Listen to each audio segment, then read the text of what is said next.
Hey guys, it's that Dividend guy coming at you with another Robinhood portfolio update. Happy Tuesday. Hopefully everybody's having a GGD, a great green day in the market. You know I always wish the best for my viewers and subscribers. So today we're going to go over the overall portfolio value. We're going to go over the value by the metrics, of course, our buying power, the individual holdings and how they are performing. Check and see if there are any deals within the portfolio. Then take a look at the watch list and what prices I would want to buy those stocks at. So jumping right in, the portfolio value is now sitting at $58,300. Of course, that is going to fluctuate due to the market being open. We're down today about $152 with about a 0.26% loss. Then that 1 week mark, we are down $1,300 with a 2.2% loss. That 1 month mark, we are down $1,100 with around a 2% loss as well. That 3 month mark, we are up $5,000 with a 9.5% gain. Year to date, we are up $8,500 with a 17% gain. And then that 1 year mark, we are up $11,700 with a 25% return for the past year. And then all time, we are up $23,000 with a 65% return. So overall, guys, doing pretty well. The overall strategy for my portfolio is to use dividends from this month to buy a stock for next month. So this month, we're getting paid by Altria and CocaCola. Those profits and dividends are going to be going into Apple stock. Then with AbbVie paying next month, they will go into T. Rowe Price or Visa, whichever one's a better deal. And then for that third month, T. Rowe Price is going to be purchasing shares of either CocaCola or Altria, whichever one is a better deal when that dividend hits the account. So this is constantly growing my passive income, and that's the goal of the portfolio, is to one day live off of my dividends. So right now the buying power is sitting at 197.37. That was from Realty Income and then some extra that I had left over from T. Rowe Price. So overall, guys, sitting with about $200 in the account of buying power. That will be going up relatively soon because we are going to be getting paid by Altria. So that dividend comes in at like $300. So I'll have right around $500 within the account. So jumping into the holdings, starting off with Realty Income, the monthly dividend payer, Dividend Aristocrat as well, at 61.46. We have 171 shares. I did buy another share with that T. Rowe Price dividend, sitting at market value of $10,510. $65 per share is our average cost. 18% of the portfolio is in Realty Income. Today we're down $35. Total we're down actually $600 with a 5.5% loss. Dividend coming in on the 15th of $45.06. So guys, this is a glaring buy for me. If I had the extra capital, I would be pouring money into it. Pretty good cost on average opportunity here at a 5% loss, but it is not one of my big pillar stocks. So my big pillars as of right now are Apple, Visa, Coca-Cola, Google, and Berkshire. So those are going to be my 5. So even though it is a good deal right now, it doesn't necessarily mean that's where I want my capital to be. It's already an 18%, nearly 20% position, and my goal for the next year and a half, essentially for 2025, is to boost up some of those smaller positions, being Apple, Coca-Cola, Visa, and Berkshire, and Google as well is also on that list. So overall, guys, even though it is a good opportunity, I don't want to jump in at these prices simply because I feel like there are better options within the market.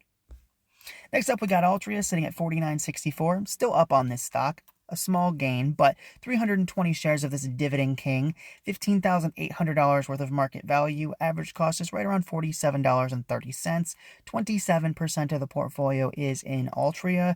Today we're down about $100. Total we're up $750 with a 5% return. So this offsets the loss by Realty Income. Then, of course, we have that upcoming dividend of $326.40. So guys, with this dividend, I will have over $500 in the account, which should give me a healthy 2 shares of Apple with the extra cash I had sitting in the account. So every single month from here on out, as long as Apple stays below $350 a share with that Realty Income dividend, as long as it stays below $350, I can buy a share of Apple forever, as long as I live. So, or as long as this account is active. So it's because this account's probably going to outlive me. So as long as I have a person dedicated to reinvesting those dividends and they understand the strategy, they are going to be able to buy a share of Apple as long as it stays below that like 400 and or like $390, $400 mark. So the goal here for the account, Altria buys Apple, AbbVie buys T. Rowe Price or Visa when it can do it with the dividend income. Then T. Rowe Price is going to buy me a share of Coca-Cola, and that just consistently grows my dividend income month over month. So every single month I should be making a little bit more in dividend income, and eventually that's going to grow until I can live off of it, and it will still continue to grow because I pick dividend growth stocks. So even if let's say I live off of my income, I'm still going to project growth because I buy dividend growth companies. So just with Altria, it was paying 98 cents. Then it was $1.02. And even though it was only 4 cents, I have 320 shares, so I gained $12 of dividend income for doing absolutely nothing but holding my shares. And that's the beauty of it, is even after you don't put more money into the stock, you can still grow your passive income because the stocks grow their dividends. So as long as companies continue to reward shareholders with growing dividends, I will make more money. And Altria and AbbVie are great examples. I mean, Realty Income does it. Every stock except Berkshire in my portfolio does do that. They do grow their dividends, but Realty Income doesn't grow it as fast. Altria doesn't grow it as aggressively. Coca-Cola is kind of a slower grower as well. So I'm assuming Google will do it because they just started a dividend, but Visa's very good at it, and so is T. Rowe Price, and AbbVie's done a very good job of dividend growth as well. So there are a few companies within the portfolio that I'm either projecting higher growth simply because they've done it in the past, or they just started and they have a lot of room to grow. So overall, guys, Altria does fill that spot. It is the biggest dividend payer in the portfolio, and it does do its job. It buys me a share of Apple, which is exactly what I want it to do, and it will continue to compound over time. So I'm getting rewarded for the amount of shares that I have, and I do think that overall the company will continue to grow the dividend. And given my share count, it will just continue to be like a $10 raise, even if it's like a penny raise. I still see a $3.20 growth to my dividend every single quarter. So I love the company. It's just not one of my pillars because it's already such a huge position. Next up, we got Coca-Cola, Dividend King, $69.06 for the stock price, 15 shares, $1,035 of market value. Average cost is $60.54. About 2% of the portfolio is in Coca-Cola. Today we're up 30 cents. Total we're up $127 with a 14% return. So I'm not touching Coca-Cola here. Guys, this is honestly my favorite brand in the entire world. I love Coca-Cola products. I love the way it tastes. I literally have Coca-Cola merchandise all over my house. But I don't want to purchase it at these prices because I feel like the price is a bit inflated. A double-digit return on a consumer staple that grows slow, that doesn't have a huge year-over-year growth rate when it comes to revenue, that's not a good recipe for success. This is one of those slower growers. It's one of those companies that I get bashed about a lot on social media because people say it's a slow growth rate. Why are you doing it? Of course, it's not. It's not a sexy company. It's not Netflix. It's not Google. It's not, Microsoft or Meta. I get it. It's not going to be a huge grower, but that's not the purpose of that's not the purpose of the portfolio, right? I'm not going for massive gains. I have my personal retirement account that has the S&P 500 in it. So I don't care about growth in this portfolio. I don't care about capital appreciation as much. I care more about that steady growth in the dividend, and Coca-Cola fits that by the metrics. So even though I might not be purchasing it here, it is going to be one of the pillars. It's in that top 5. I want Apple, Visa, Coca-Cola, Google, and then Berkshire. So even though Berkshire doesn't pay a dividend, I still want it to be in there because I'm such a big fanboy of Warren Buffett. I've gone to multiple meetings and I love the insurance float, and in my opinion, that insurance float will grow like a dividend. So that's kind of my fallback for wanting Berkshire. But overall, guys, just Coca-Cola is just at too big of a premium right now for me to be reinvesting. So as of right now, if and when T. Rowe Price pays me again, I'll be purchasing Altria stock or another opportunity like maybe Visa, or reinvest it back into T. Rowe Price like I did last quarter. Next up, we've got Apple at $224. 6 shares, going to be 8 soon, $1,300 worth of market value. Average cost is around $211. 2.3% of the portfolio is in Apple. Today we're up $17. Total we're up 82 with a 6.5% return. Guys, overall, I'm happy with the position, but I want it to grow, right? I'm happy with a small gain, but this is still in my buy range. I will buy it up until about 230 to 235. So I'm happy to keep reinvesting dividends from other companies. Of course, Apple doesn't pay very much. It's like 25 cents per share, like 18 to 20 cents per share. So I would reinvest dividends if I got a full share out of it, but I definitely do not at this small share count. So my goal is to use Altria to reinvest those dividends from that company into Apple. And so I will get 2 shares guaranteed of Apple as long as it stays below like 250 per share, which I don't see it jumping that much given the issues that they've been having. The new iPhone release, usually it's pretty, when an iPhone releases, I feel like people react way too much to the numbers. Like there's been a couple years where like Apple's dead because they don't sell as much year over year as they did the year before, and they see a decline in iPhone sales. But for me, the real growth metric for me for Apple is their services segment. I could give a shit less about how much they sell when it comes to their iPhone units. I'm more worried about the money spent on each individual iPhone because that lasts as long as iPhone is in circulation. So for me, whether it's an iPhone 10 or an iPhone 16, it doesn't necessarily matter. I do pay attention to those numbers because they are important. It does, directly link to their profitability. But overall, for me, what I'm focused on with Apple is that services segment. And it has gone from the smallest segment of their revenue to, I think it's the second biggest now, right behind iPhone. So overall, I'm looking at the services segment and the amount of money spent on each iPhone in that Apple ecosystem versus individual iPhone sales. So when the iPhone sales come out for the 16, 17, 20, 25, doesn't matter what number is behind that. I'm looking at the sales, hoping that they drop a little bit so I can get a good buying opportunity here on Apple. But overall, guys, this will be the biggest single position in the portfolio. I'm going to reinvest those dividends from Altria, T Rowe, and from Realty Income all together to buy another 2 shares, of Apple. So I'll have 8 shares by the end of the month, and I'm super excited about that. Next up, we got AbbVie at $192.65. 95 shares, $18,000 worth of market value. Average cost is around $95 per share. 31% of the portfolio is in AbbVie. Today we're down $93. Total, we're still up $9,200 with a 102% return. Guys, I got a lot of questions about AbbVie, whether or not I want to cash out and take that $9,200 and put it somewhere else. As of right now, given I do want Apple to be the biggest position, but I don't want to sacrifice AbbVie and its great growth rate to put it into Apple. I feel like AbbVie over time is going to be the best performer and has been and will be the best performer.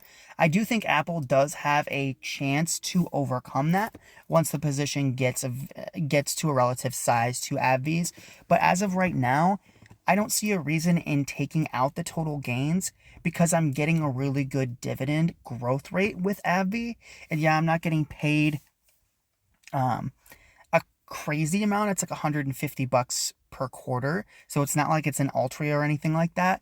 But the capital appreciation's been phenomenal, which again is not that's not my goal for the account. If this would have been something like, let's say I put my money in something like, I have bought Tyson Foods, right? Let's say Tyson Foods goes from 50 to 70.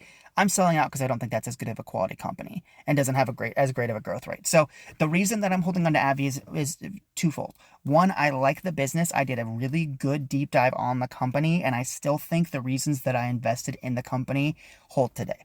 So my investment thesis has played out, and I think it's going to continue to be fruitful, and cutting it here and selling it here would just lose me out on gains.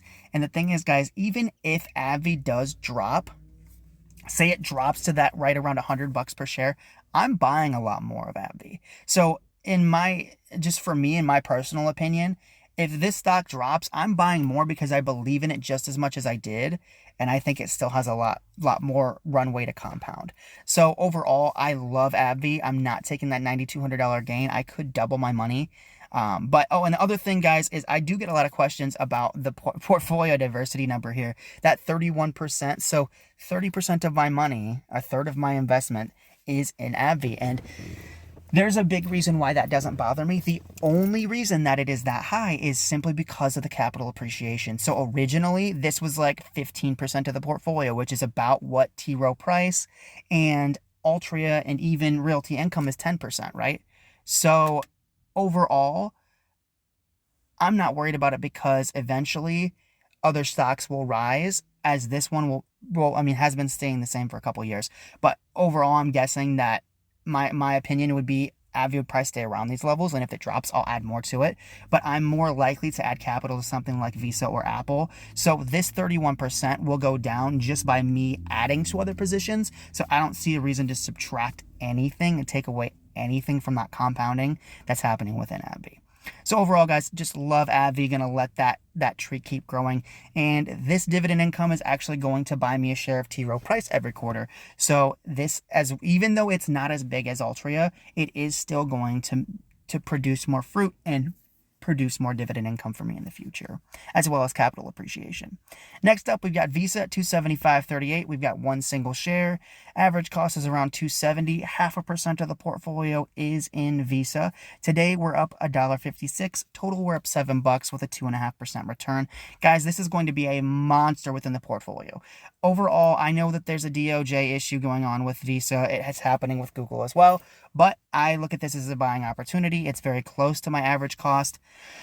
If Apple and Visa switched months, I would be putting that money into that Altria money into Visa. So I'm very bullish on Visa. I use it every day. I just used it going to Taco Bell. So I swipe a lot, right? Everybody does around the world, and I live in America, but overall, it's the biggest payment processor in the entire U.S. It's globally dominant. I think that overall it's got a very competitive moat, a competitive advantage. It's got a very strong brand. So there's a lot of good reasons to keep investing in it. And this is one of those that I missed the boat on. I had a share in like 2018 and I sold it because I was dumb and I didn't know how to analyze companies very well. Visa is going to be the second biggest position in the portfolio. I will not be mad if it overtakes Apple. So overall, guys, I have nothing but positives to say about Visa. They do a lot of share buybacks. They do great dividend growth, and they are very consistent with their revenue year over year. So overall, low payout ratio. I think this is just like AbbVie has a lot of room to run, and I'm excited to build it up into a very colossal position into the portfolio. Then T. Rowe Price at 106. We got 101 shares. Use dividend reinvestment to buy myself another share. $10,700 of market value. Average cost is right around $110 per share. 18.5% of the portfolios in T. Rowe. Dollar up today. Total, we're down 305 with right around a 3% loss here on T. Rowe Price. So overall, guys, I would buy at these prices and I would reinvest at these prices. So honestly, if it was next month, I would be buying T. Rowe instead of Visa, simply because it's a better value. If I could get away with buying a share of T. Rowe and a share of Visa, if I added some cash into the portfolio, I'd buy a share of both. But right now, T. Rowe Price is a buy for me. And then, of course, on my watch list, I did take Facebook off because I do like Facebook, but for me, it's one of those like check in and like check later stocks. I'm more bullish on Google, so that's where my capital is going to be going. It will be one of the bigger positions in the portfolio. I want this in the 3 or 4 spot. I would not be mad if it switched over and passed and overtook CocaCola as the biggest position, or as the third biggest position. So guys, love Alphabet, love all the segments. I just did another analysis on it. Honestly, I didn't realize how much YouTube brought in for them. I know it was a lot of money, but I didn't realize it was like, did you guys realize that YouTube brought in more money last year than McDonald's made for Google, which is just fucking insane. So overall, there's a lot of segments that I think are overlooked because they're inside of Alphabet, and I think if they do split something out, it might be more beneficial for investors, but I'm not worried about that overall. I think they'll keep most of it together. For me, the biggest thing is I want search and YouTube to stay together. So overall, I want the ad business to stay. If they spin out in cloud, if they spin out something like, I don't know, Nest or the Pixel or something like that, I don't really care. For me, it's more about the search and advertise revenue when it comes to Google search and YouTube. So I'd buy it at these prices, guys. Next up, Berkshire, I wanted around $400 a share. For me, that insurance premium money is a dividend and is being reinvested into the company. At the it probably won't be a consistent rate considering that Warren Buffett's going to pass within the next 3-4 years, and I don't know how well his lieutenants are going to do with that big amount of money. But I think overall, Greg and Ajit will run the businesses very well.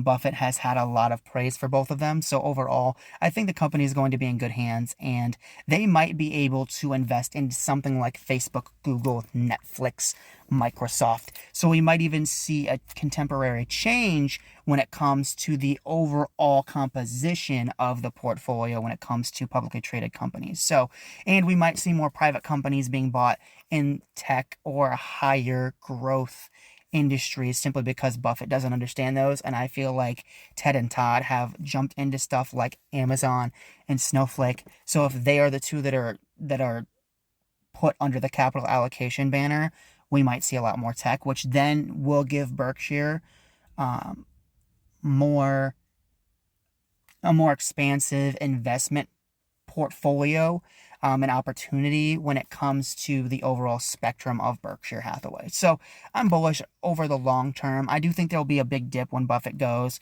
but people are still going to be buying Coca-Cola. People are still going to be calling Geico.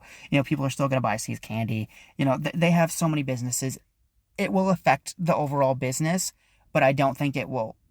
Like the stock price will crater, I think, but overall the businesses will not cease to exist because Buffett and Charlie are gone. So overall, I'm very bullish on the insurance, and I do see that as a dividend in a sense. So with that being said, guys, I want to say thank you so much for watching my latest update. Remember to hit subscribe on my channel, That Dividend Guy, and I will see you guys tomorrow with another Robinhood portfolio update. Take care, guys.